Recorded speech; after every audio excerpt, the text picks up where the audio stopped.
কাঁচামরিচ বাজার থেকে আনছে, মরিচগুলো মরিচ কেমন জানি পচে যাচ্ছে, এখন বোটা ছাড়াই রাখতে হবে। ময়লাগুলো নিতে খুবই সুবিধা হবে। মরিচ পচে যায় কেন, এটা বিরক্ত লাগে।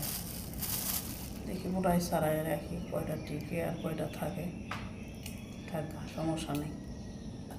সে মরিচ আবার পাকেও গেছে, এই যে কি ব্যাপার না।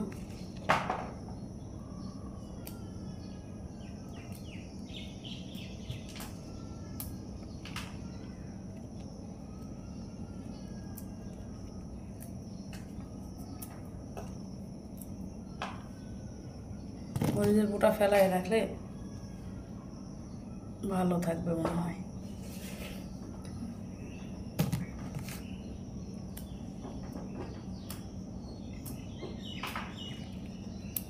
ঝালগুলো অনেক বড় বড় আর চকচকে সুন্দর দেখতে। আবার এর সঙ্গে যেটা বাতাবি লেবু আছে, এইগুলা হচ্ছে বাসার লেবু, মানে গাছের, কিনা না, বাড়ির গাছের। একেবারে ভাবির ওদের গাছ আছে, সেই গাছে হয়েছে, ওখান থেকে আমাকে 3টা দিছে, 2টা আছে এখনো।